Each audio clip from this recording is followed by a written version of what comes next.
É sempre uma questão que é muito discutida sobre a relação entre calor e temperatura. Essa relação não é nada simples. Já dissemos que calor, de acordo com a primeira lei da termodinâmica, quando um sistema absorve uma quantidade de calor de quê? Então, nós podemos escrever que essa quantidade de calor, ela pode ser utilizada no sentido de elevar a temperatura, de forma que dq igual a dt, mantido volume constante, vezes dv, ou melhor, vezes dt, mais dv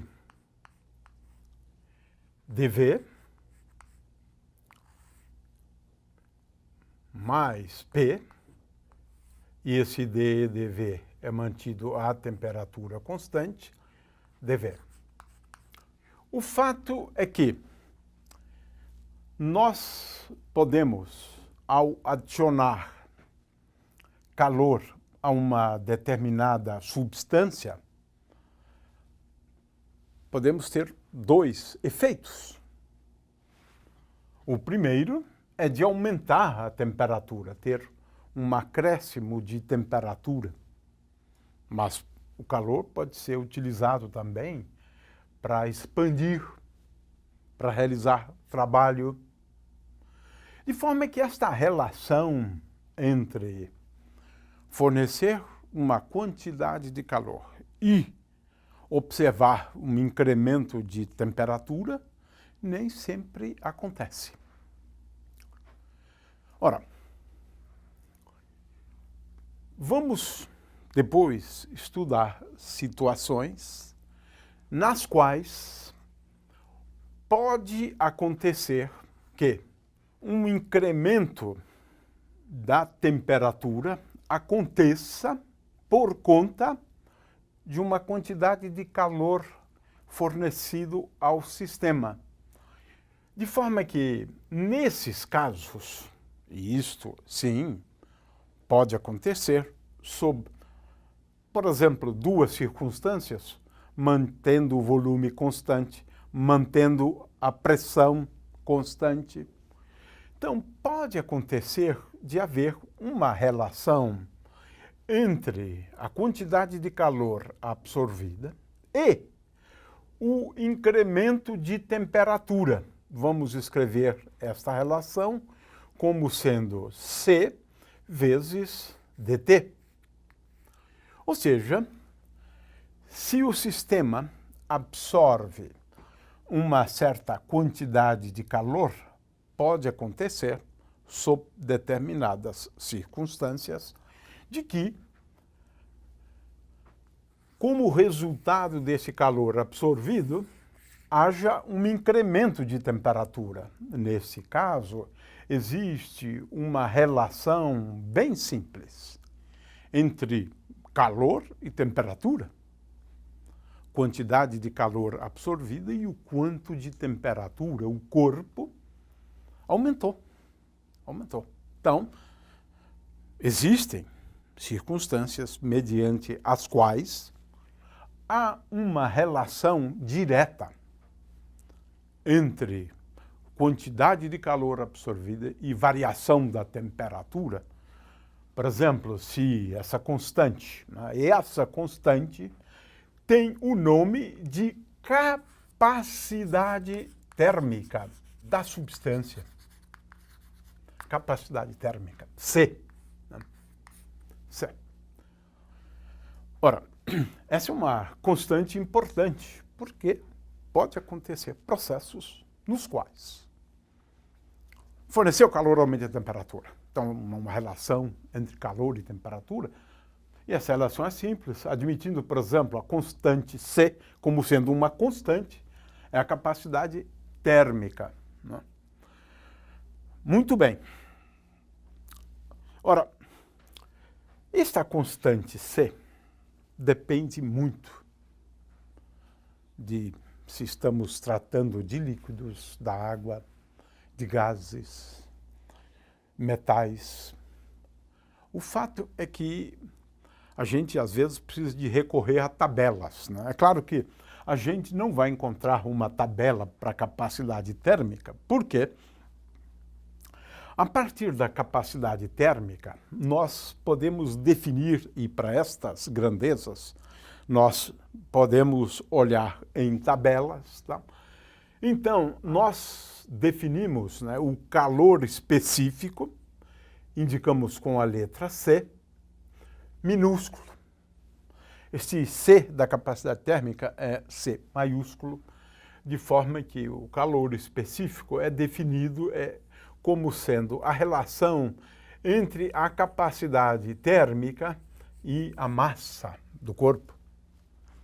De forma que o calor específico, definido assim, é uma grandeza física que depende essencialmente da substância e não da quantidade dela. Esta grandeza física a gente encontra em tabelas. Né? Para cada substância, nós vamos encontrar um valor diferente, porque cada substância reage de uma forma diferente.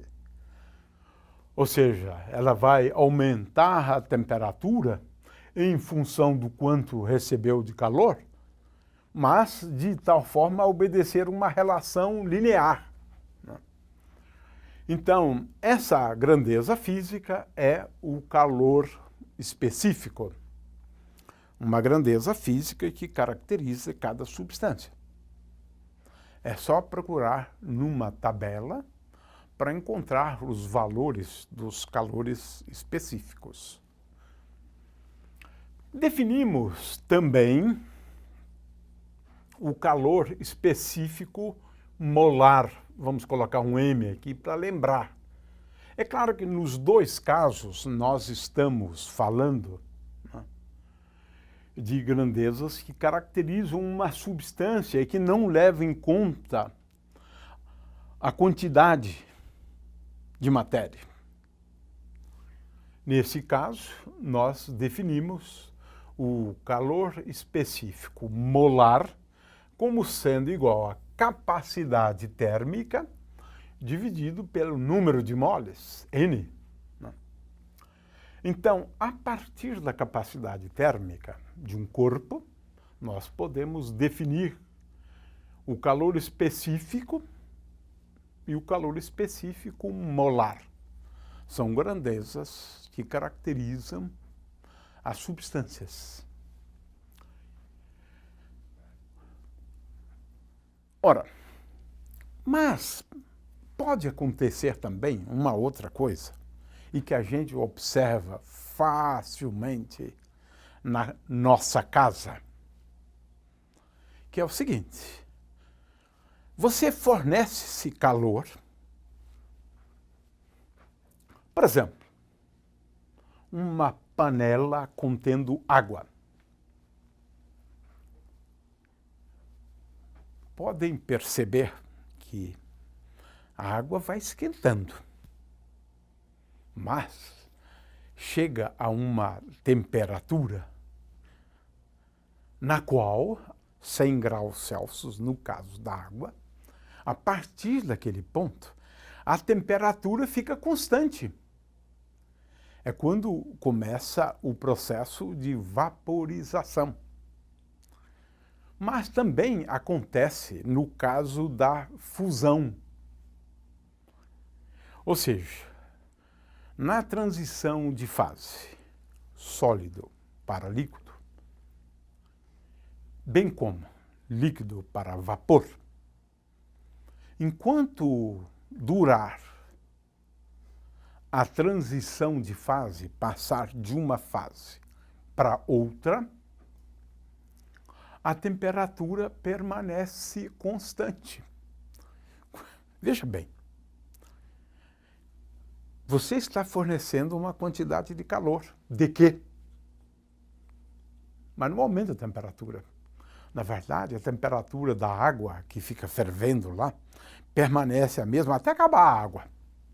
Até acabar a água. Não aumenta, a temperatura fica fixa.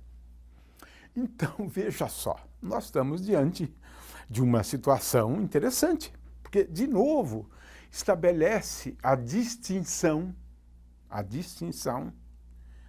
entre calor e temperatura. Eu continuo fornecendo calor para esse sistema aqui, para a água, e a diferença de temperatura é zero. Temperatura permanece constante. Então você está observando aqui uma segunda situação, onde forneço calor, mas não há incremento de temperatura. Como é que a substância faz uso dessa energia que é fornecida? Vamos abordar isto daqui a pouco. Mas, no momento, o que a gente está chamando a atenção é para o fato de que, agora, eu forneço uma quantidade de calor, a temperatura permanece a mesma, e nós escrevemos que existe uma relação entre a quantidade de calor fornecida e uma propriedade da substância. Escrevemos dQ igual a M vezes L. L tem o nome de calor latente. É uma característica da substância. Então, podemos falar de dois calores latentes, né? O calor latente de vaporização, quando você tem a transição da fase líquida para a fase vapor, e a transição da parte sólida para a parte líquida, a fusão. Então, temos dois tipos de calor latente. Calor latente de fusão e calor latente de vaporização. São diferentes. O fato é que, por essa definição, né, nós podemos escrever que o ΔQ é igual a M vezes L. E L, portanto, é igual a ΔQ dividido por M.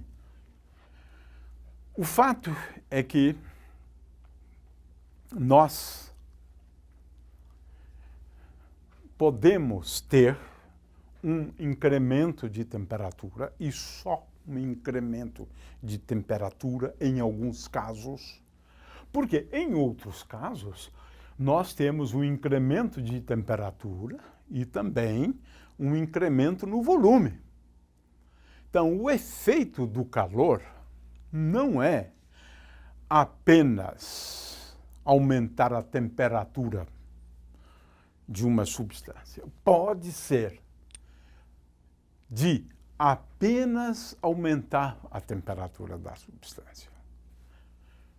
Mas existem casos em que a temperatura permanece a mesma a despeito de estarmos fornecendo calor para a substância. Nesse caso, é o caso de uma transição de fase. Neste caso, estamos falando agora de uma característica da substância, que é o calor latente. Então, é sempre bom estabelecer uma diferença entre essas situações, mas, a meu ver, elas ilustram uma coisa que é importante, que ao fornecer calor, nós podemos ter incremento da temperatura, mas podemos não ter também incremento da temperatura. E nós podemos ter incremento da temperatura seguida, por exemplo, de aumento de volume. E, finalmente, podemos ter uma situação na qual existe apenas aumento da temperatura. Então, a rigor, nós poderíamos considerar 3 situações distintas. É para estabelecer bem claramente, né, a diferença entre o conceito de temperatura e o conceito de calor, né? É claro que, nesse caso, existe uma relação direta entre temperatura e calor, incremento da temperatura e incremento de calor, né?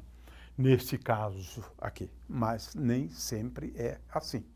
Nós já explicamos que calor está associada a diferenças de energia e pela primeira lei da termodinâmica é mais do que isso, porque você precisa levar em conta também o trabalho. E temperatura que está associada à taxa de variação da energia. Há volume constante, calor é variação de energia, e temperatura é taxa de variação da energia. Mas essa taxa de variação de energia é complicada porque ela envolve o conceito de entropia. Não vamos entrar nessas considerações agora. Ora, vamos só explicar a razão física pela qual eu forneço energia para o sistema e a temperatura do sistema permanece constante. É simples, né? Vamos considerar o caso da água. Nós temos moléculas da água, H2O.